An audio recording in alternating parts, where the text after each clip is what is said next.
मन्ये वरं हरिहरादय एव दृष्टा दृष्टेषु येषु हृदयं त्वयि तोषमिति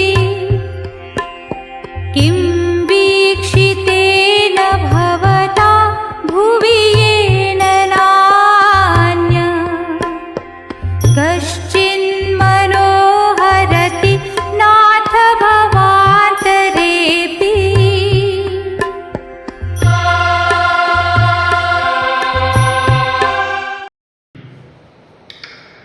आदिमं पृथ्वीनाथ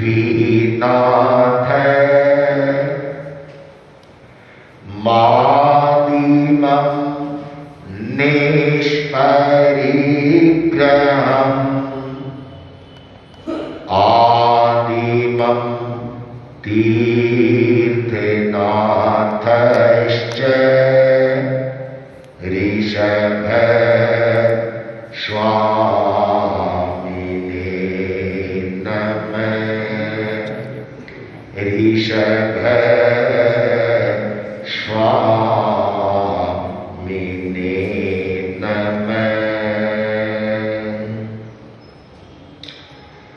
युगादिदेव प्रभु ऋषभ के चरणों में भाव भरा वंदन लोक महर्षि शांति दूत आचार्य श्री महाश्रवण जी के श्री चरणों में भाव भरा वंदन समुपस्थित भक्तामर प्रवचन माला में शरणभागी श्रावक श्राविकाएं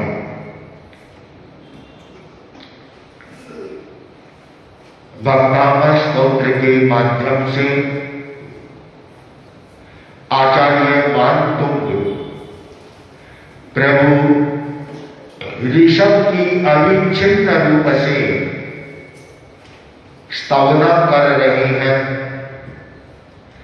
स्तुति कर रहे हैं और एक ऐसी स्तुति कर रहे हैं जिसमें अपनी श्रद्धा की अभिव्यक्ति तो है ही, साथ में धर्म और दर्शन को भी इस स्तोत्र के माध्यम से बहुत ही सटीक तरीके से उन्होंने समझाया है।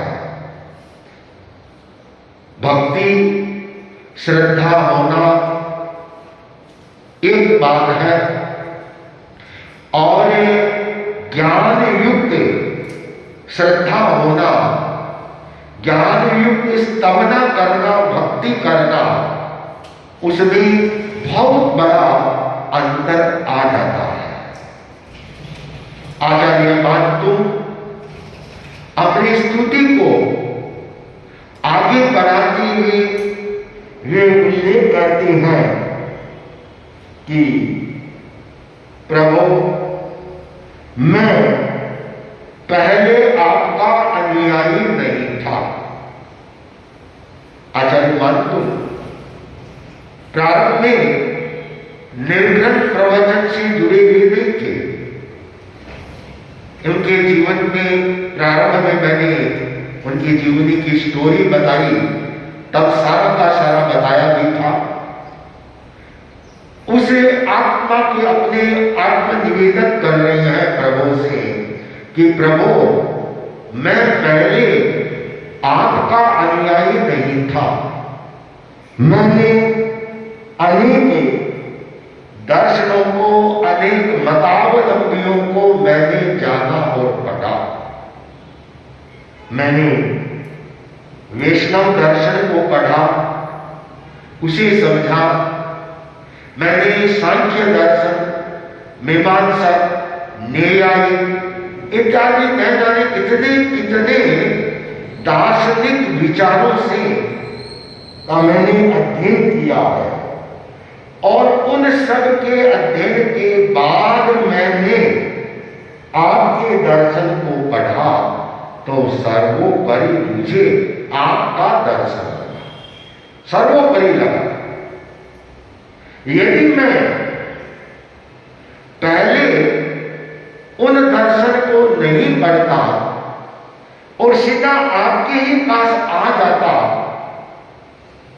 तो शायद मेरे मन में रहती कि अरे वो भी अच्छे होंगे, वो देव भी अच्छे होंगे, वो दर्शन भी अच्छा होगा, मैं उसे भी पढ़ता, जानता, देखता, समझता। तो मेरे मन में ऐसी जिज्ञासा आ सकती थी। क्यों? यह होना दुनिया में स्वाभाविक है। सपोज करो आप कोई बाजार में गए और कोई सामान लेकर के आए और घर आए और सबको दिखा रहे हैं, तो किसी ने बोल दिया कि अरे ये क्या, तुम उस दुकान में जाते तो इससे भी अच्छी चीज तुमको वहां मिल जाती, इससे भी बढ़िया चीज मिलती, तब आपके मन में क्या आएगा? मन में आएगा ना कि अरे ये तो थोड़ी कमी रह गई, अरे मैं भी वहां चला जाता तो इससे भी, इसी रेट पर इससे भी अच्छी चीज मेरे को मिल जाती। चाहे कपड़ा है, चाहे अन्य उपकरण सामान है, यह होता ही है। और जो अच्छी मार्केटिंग करने वाले होते हैं, बड़े बड़े व्यापारी लोग होते हैं, मार्केटिंग करते हैं, अब जो कस्टमर आते हैं उनके पास में, तो वो देखते कस्टमर को कैसा है। कोई अच्छा कस्टमर है, बहुत बड़ी पार्टी है, तो उसको बड़ी चीज पहले अच्छी चीज नहीं दिखाएंगे, पहले सामान्य से शुरू करेंगे कि ये देखो, ये देखो, इसको पसंद करो, इसको करो, इसको करो, फिर लास्ट में एक चीज दिखाएंगे कि ये देखो, ऐसी चीज आपको पूरे शहर में नहीं मिलेगी जो मैं आपको दे रहा हूं, दिखा रहा हूं। तब उसको एक संतोष होता है। आचार्य भक्त अपना आत्मनिवेदन प्रभु के चरणों में कर रहे हैं कि प्रभु मैंने ये अच्छे किया, पहले मैंने क्या किया, हरि हर आदि इन दर्शनों को पढ़ा। ये प्रकट कल भी आया था, हरि हर आदि का हर और हरि, ब्रह्मा, विष्णु, अन्य देव, न जाने कितनी कितनी लौकिक मान्यताएं हैं, परंपराएं हैं, वे चल रही है। मैंने हरि के दर्शन को भी पढ़ा, हर के दर्शन को भी पढ़ा, अन्य दर्शनों को भी पढ़ा, लेकिन प्रभु सबको मैंने देखा, पढ़ा, जो संतोष आपके यहां पर हुआ वैसा संतोष मुझे कहीं नहीं हुआ, ऐसा कहीं नहीं हुआ। अब दर्शन की तो बात छोड़े, वे कह रहे हैं मैंने जैसा देखा। अब यहां एक समझने की बात है कि प्रभु आदिनाथ भगवान कब हुए और आचार्य मानतुम कब हुए, कैसे देखे थे? शिव कब हुए, मानतुम कब हुए? यदि हम मानतुम के इन शब्दों को पकड़ेंगे तो रहस्य को नहीं पकड़ पाएंगे। शब्द को सुनना, पढ़ना अलग बात है, और शब्द के पीछे छिपे हुए रहस्य को पकड़ना होता है, वह एकदम से भिन्न होता है। और ज्यादातर दुनिया में लोग शब्दों को पकड़ते हैं कि इसने ऐसे कहा, ये कहा, वो कहा। शब्दों के पीछे छिपे हुए रहस्य को नहीं पकड़ते, शब्दों के जाल में उलझ जाते हैं। एक बार का प्रसंग है, महाराजा जोधपुर दरबार के तखत सिंह जी, तो उनकी एक पुरानी बही में एक जगह लिखा हुआ था कि अकस्मात कभी धन की जरूरत हो जाए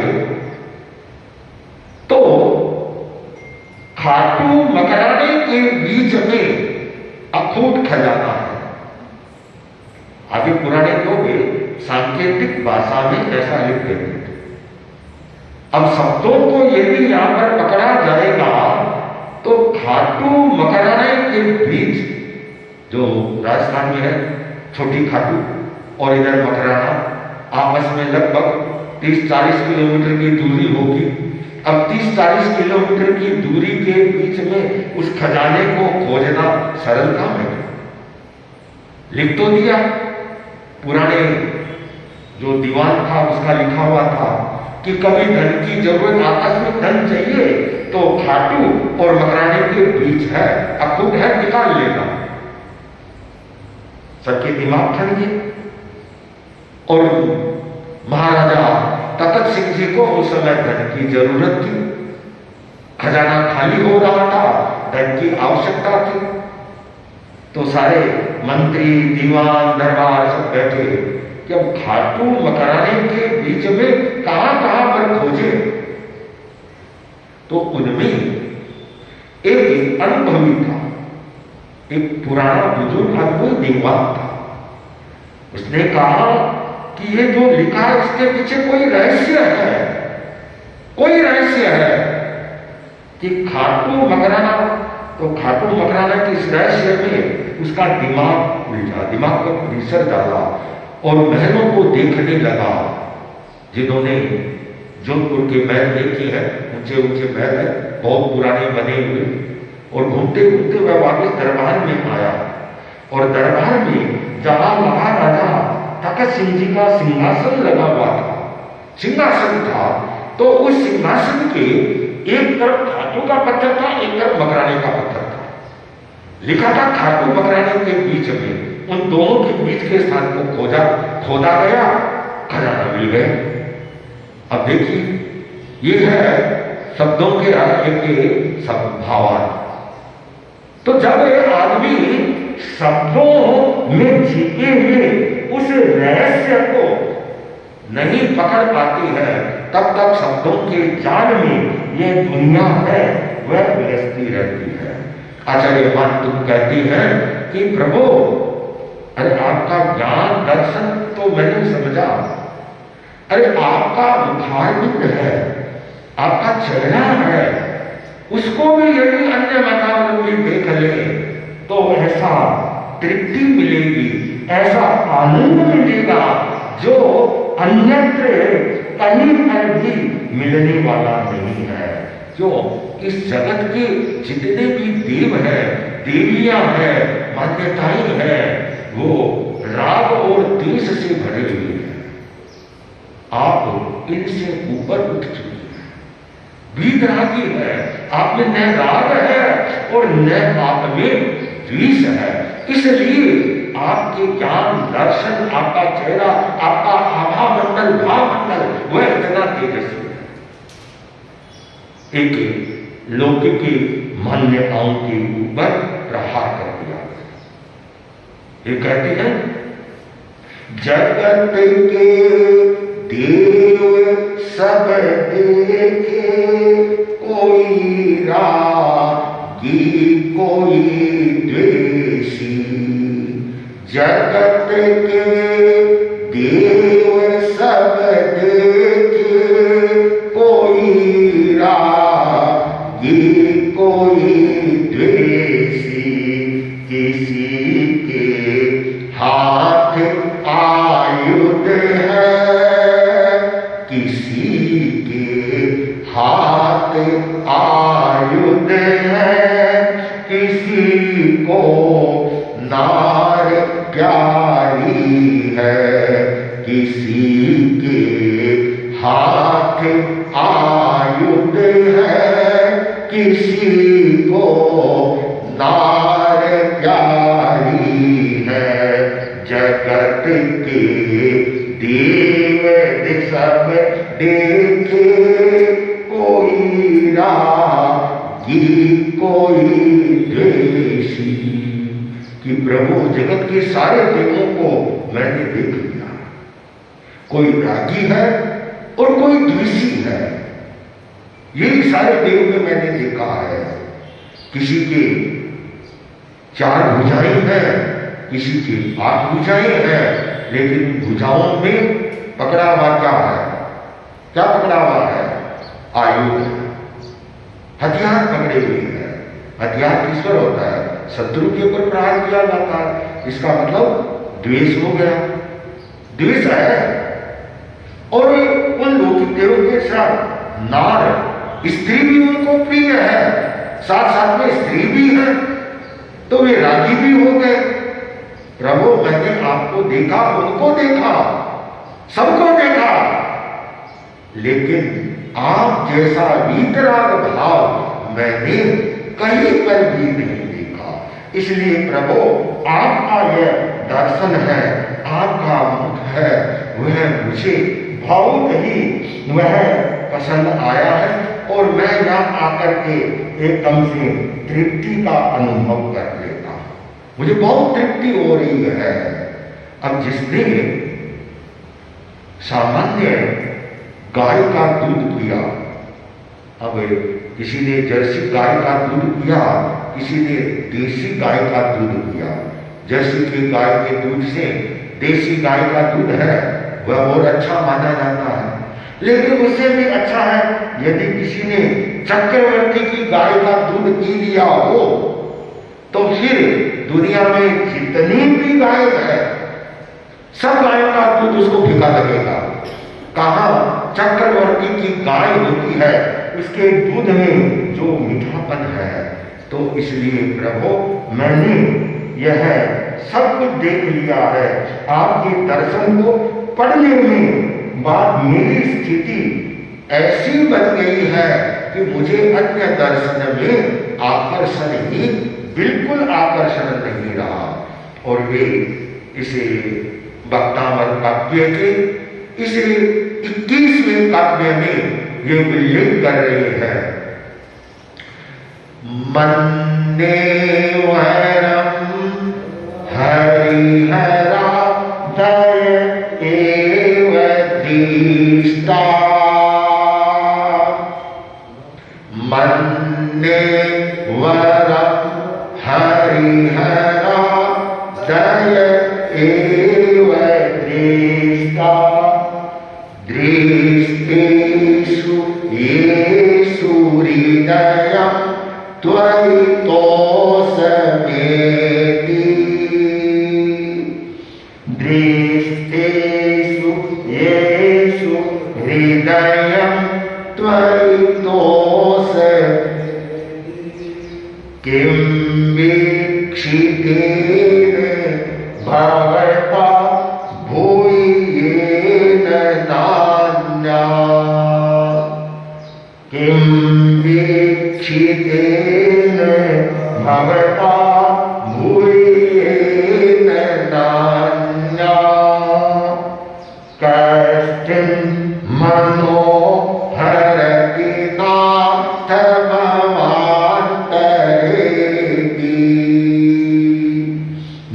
कश्चिन् मनोहरति नाथ भवान्तरेति। हम इसका थोड़ा सा श्लोक का शब्दार्थ करें। मन्ने, मन्ने का अर्थ है मानता। मन्ने वरम, वर, वर, वर का अर्थ क्या है? कहते हैं वर वधु का जोड़ा मिला के था, वर वधु। कोई बात किसी से मांगता है वो वरदान है। वर वर वर शब्द की का अर्थ क्या हुआ? चुनना। वर का अर्थ है श्रेष्ठ, चुनना तो है, वर का अर्थ श्रेष्ठ, श्रेष्ठ का चुनाव करना।